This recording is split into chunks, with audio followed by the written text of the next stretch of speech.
एक बारी में 5 साल एक मानस असंध का एमएलए बनेगा। मेरा संगठन मुझे असंध से विधानसभा चुनाव लड़ने का अवसर दे, ये मैं कई दिन से कह रहा हूं, अब की बार और जोर से कहूंगा। मोदी कोई आसमान से अवतरित हुए, अचानक प्रकट हो गए क्या?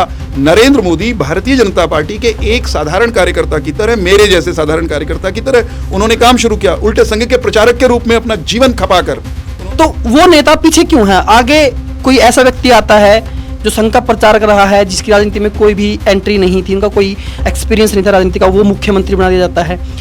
जिन्होंने बीजेपी को बनाया वो पीछे क्यों रह गए? केवल चुनाव लड़ने नहीं आया हूं, लोगों के लिए काम करने का मन है, कर रहा हूं, करता रहूंगा। फिर जो उसकी तैयारियां होती हैं उनकी इफेक्ट नहीं पड़ता? मैंने कहा ना, व्यक्ति मायने नहीं रखता भाजपा में। क्या कुछ आपके माइंड में चल रहा है इस टाइम असंध को लेके?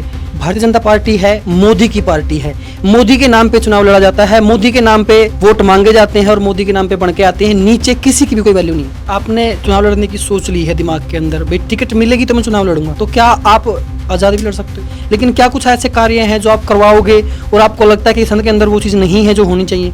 गाँव कह रहे हो ये जिला बनने की ओर अग्रसर है। नमस्कार, हरियाणा खबर 18 देख रहे हैं आप। मैं हूं आपके साथ राहुल अत्री और आज के जो खास मेहमान हैं भारतीय जनता पार्टी से हैं, प्रदेश प्रवक्ता है हरियाणा से, सीनियर पत्रकार रह चुके हैं, संघ के सदस्य हैं, हरियाणा में असंध विधानसभा से अपनी ताल ठोक रहे हैं भारतीय जनता पार्टी की ओर से। बहुत सारे सवाल जवाब होंगे आपके सामने, तैयार हो चौहान साहब? जी बिल्कुल अत्री जी, सवालों के बीच में रहकर ही पला बड़ा हूं। सवालों की चिंता नहीं होती कभी भी, क्योंकि अगर सवाल है तो जवाब भी है, समस्या है तो समाधान निश्चित तौर पर होता ही है। मैं एक बार आपको नाम सहित इंट्रोड्यूस कर देता हूं। नाम है वीरेंद्र चौहान, भारतीय जनता पार्टी के अंदर 2013 से सदस्य हैं। चौहान साहब, पहले एक बार आपकी हिस्ट्री जानना चाहेंगे। बहुत सारे जो लोग हैं आपको जानते हैं लेकिन आपकी हिस्ट्री नहीं जानते। देखिए, मैं हिस्ट्री की अगर बात करें, माने मेरा जीवन क्रम अब तक का, उसमें यूं कह सकते हैं कि मेरा जन्म हुआ अपने करनाल जिले में ही गोंदर गांव में, और स्कूलिंग मेरी कुरुक्षेत्र के गीता निकेतन आवासीय विद्यालय में हुई। ग्रेजुएशन करने के बाद, स्नातक करने के बाद मैं पत्रकारिता में चला गया। पत्रकारिता में मैंने उप संपादक के रूप में दैनिक दिव्य हिमाचल से अपना काम शुरू किया। आप ब्यूरो चीफ भी रहे थे? जी, उसके बाद जी मैं दिव्य हिमाचल के बाद जब हरियाणा में भास्कर और अमर उजाला आए तो मैं अमर उजाला का, पंचकुला का पहला ब्यूरो चीफ था, पंचकुला जिला का। अमर उजाला के बाद अगला मेरा पड़ाव पत्रकारिता में दैनिक ट्रिब्यून था। दैनिक ट्रिब्यून में स्टाफ रिपोर्टर के रूप में मैं रोहतक 7.5 वर्षों तक रहा, और हरियाणा का लगभग 1/3 हिस्सा उसके राजनीतिक, सामाजिक, अपराध से जुड़े मसलों को, माने सारा जो भी काम था उस क्षेत्र का, वो मैंने देखा। तो ये पत्रकारिता का प्रत्यक्ष कर्म ये मैंने लगभग 10.5 वर्ष तक किया। पत्रकारिता करने के बाद अगला पड़ाव था पत्रकारिता के शिक्षण का।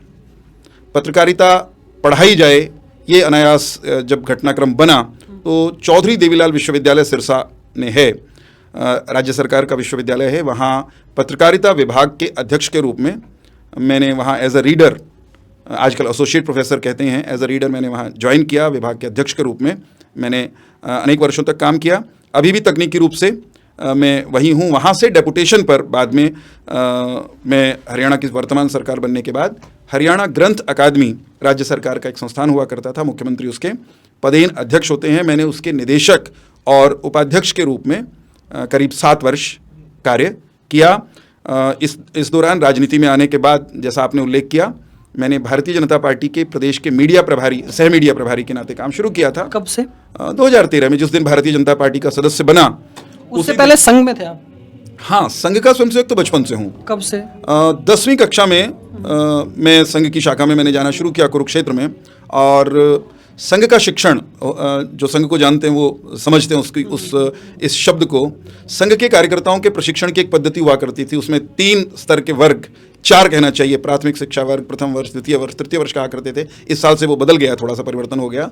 तो मैंने संघ का द्वितीय वर्ष, संघ शिक्षा वर्ग कहते हैं, वो 1994 में कर लिया था। प्रथम वर्ष संभवतः 1989 में हो गया था। तो संघ के साथ मेरा नाता इतना पुराना है। परिवार में आर्य समाज था। संघ में जिस समय की आप बात बता रहे हो, उस समय मनोहर खट्टर भी हरियाणा के अंदर ही थे। निश्चित थे। तो आपसे उसकी मुलाकात वगैरह हुई? बिल्कुल, मनोहर जी से मेरी मुलाकात तो एक प्रचारक के रूप में ही हुई। जहाँ तक मुझे ध्यान आ रहा है, उस समय वो हमारे विभाग प्रचारक थे। बहुत बार संघ स्थान पे, शाखा में नहीं, कुरुक्षेत्र की बात है। कुरुक्षेत्र में पहली मुझे लगता है मुलाकात हुई होगी, शाखा में आए हमारी। और उसके बाद जब संघ शिक्षा वर्ग, जिसका मैंने बताया ना, हमारे ट्रेनिंग कैंप होते हैं संघ के, तो एक संघ शिक्षा वर्ग में या तो प्रथम वर्ष में या द्वितीय वर्ष में वो मुख्य शिक्षक थे हमारे।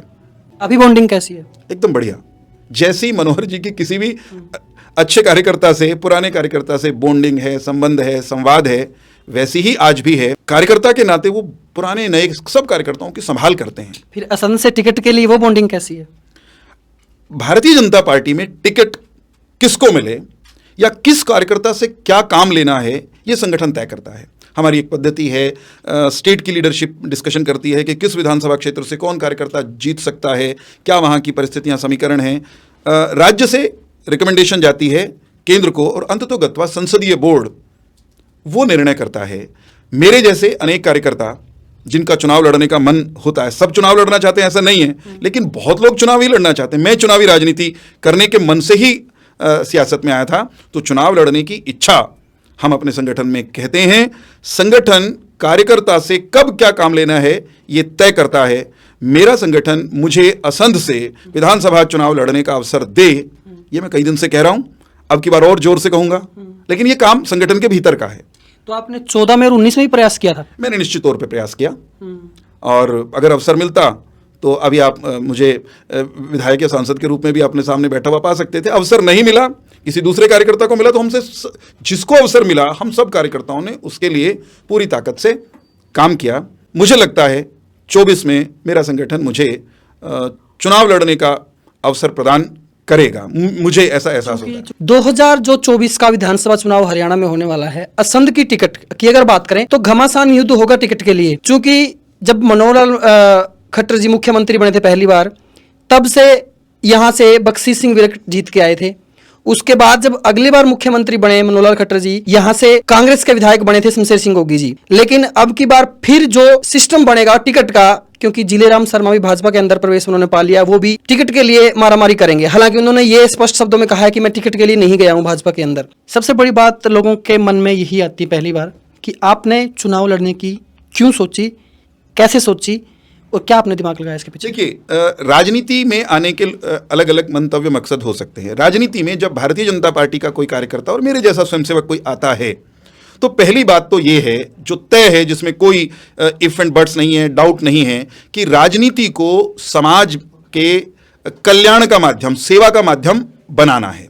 तो सेवा पहले वाले कार्यकर्ता नहीं कर रहे, फिर सेवा नहीं कर रहे हैं ना, किसने मना किया? मैं ये कह रहा हूं, मैं राजनीति में इसलिए आया कि मुझे अपने क्षेत्र के, अपने प्रदेश के लोगों की राजनीतिक कार्यकर्ता के नाते सेवा करनी है। अब मैं आ गया। अब उसके बाद राजनीति में भी सेवा करने के कोई एक ही तरीका नहीं है। केवल चुनाव लड़कर विधायक बनके, सांसद बनके कोई सेवा करेगा ऐसा तो नहीं होता। सब विधायक और सांसद बन भी नहीं सकते। एक बारी में 5 साल एक मानस असंध का एमएलए बनेगा, एक राजनेता किसी भी दल का हो वो सांसद बनेगा करनाल का, ये तो सीमित है ना। तो मैं राजनीति में सेवा के भाव से आया, समाज के सेवा करने के मकसद से आया। सेवा करने के अलग अलग मार्ग हो सकते हैं। उसमें मुझे यह लगता था, पहले दिन से लगता है, आज भी लगता है, कि जब आप निर्वाचित प्रतिनिधि के रूप में लेजिस्लेचर में, विधानसभा में जाकर के कोई भूमिका अदा करते हैं, या सरकार में विधायक, मंत्री या सांसद होकर के आप काम करते हैं, तो आपके पास और बेहतर ढंग से काम करने का अवसर होता है। मैं भी कतार में हूं साहब। संगठन को जिस दिन ये लगेगा कि वीरेंद्र सिंह चौहान असंध की जनता की पसंद भी है और वीरेंद्र सिंह चौहान अधिक उपयोगी होगा हरियाणा की विधानसभा में भेजने के लिए, मेरा संगठन मुझे कहेगा प्रचलो, चलो आगे बढ़ो, और उस दिन आप सब मित्रों की मदद से मैं आगे बढ़ता नजर आऊंगा। केवल चुनाव लड़ने नहीं आया हूं, लोगों के लिए काम करने का मन है, कर रहा हूं, करता रहूंगा। लेकिन यह भी तय है, कोई डाउट नहीं है मन में, कि हां, चुनाव लड़कर आप बेहतर काम कर सकते हैं, ज्यादा कंट्रीब्यूट कर सकते हैं। 3 दावेदार, सबसे पहले बख्शी सिंह विर्क, फिर जिलेराम शर्मा, शायद आपका नंबर तीसरे पे होगा जहां तक मुझे पता है। इन तीनों में टिकट के लिए आपको मारामारी करनी पड़ेगी। भारतीय जनता पार्टी में कोई सीट, कोई विधानसभा की सीट हो या लोकसभा की सीट हो, कभी भी हमारा कोई कार्यकर्ता जो संगठन को समझता है, जानता है, परंपराओं को समझता है, वो कभी ये नहीं कहता कि मेरी सीट है।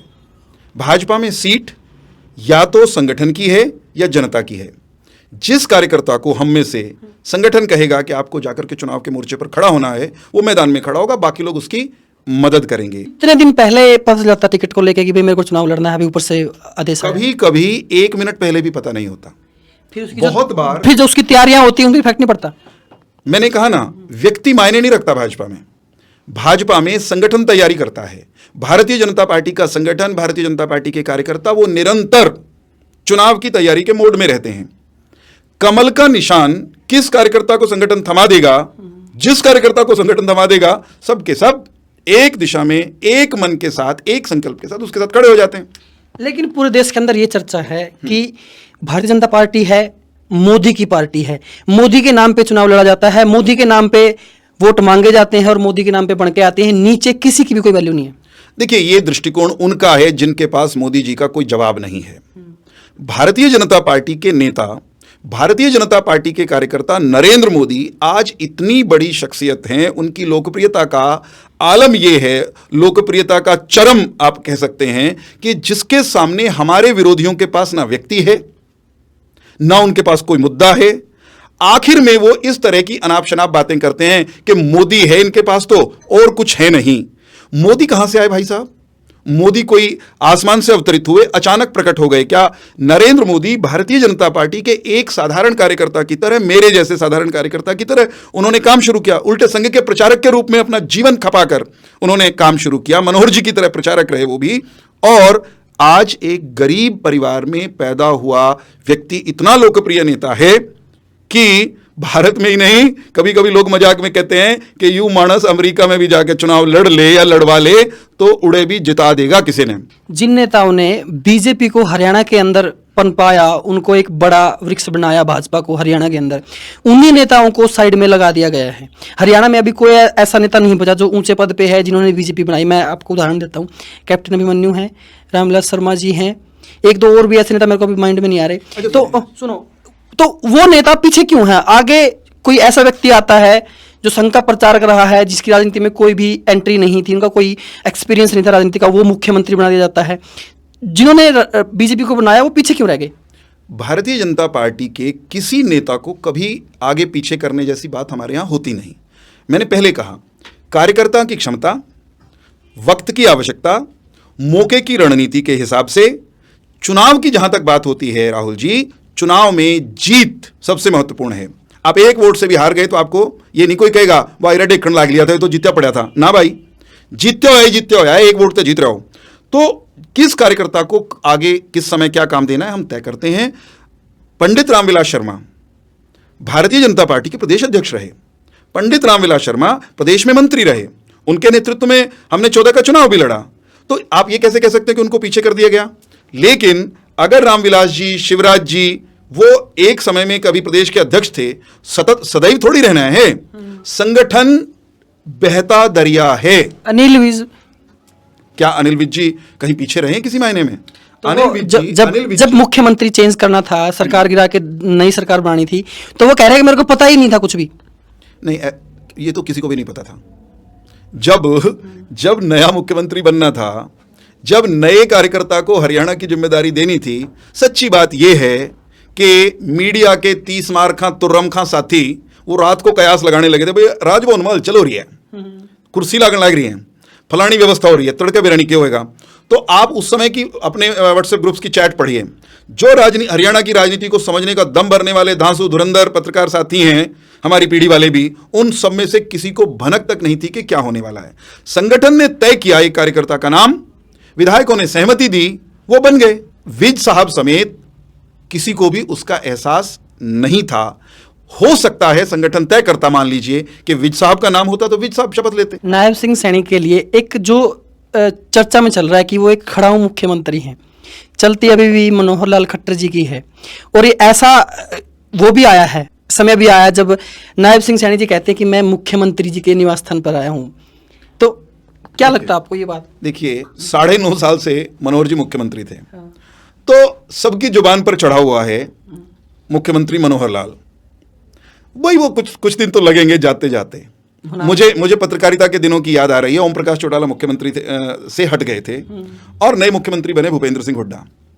मैं रोहतक में पत्रकारिता करता 5-6 साल तक मुख्यमंत्री ओम प्रकाश चौटाला खबर में लिखते थे। तो एक प्रेस कॉन्फ्रेंस हुई हुड्डा साहब की, अब जल्दबाजी में आया, खबर लिखनी शुरू की, कंप्यूटर पे खटाखट खबर फाइल लिखी, टाइप की, भेज भी दी, और पूरी प्रेस कॉन्फ्रेंस में मुख्यमंत्री ओम प्रकाश चौटाला ने कहा, ये लिखता गया। वो डेस्क वालों को भी ध्यान नहीं आया, उन्होंने कहा इतना सीनियर रिपोर्टर भेज रहा है, गलती तो क्या होगी, वो खबर पेज तक चली गई। मुझे याद है कि जब मैंने वो पढ़ लिया कि और इतनी बड़ी गलती हो गई, मैंने फोन किया डेस्क पर, तो वहां भी ठीक नहीं किसी ने किया था।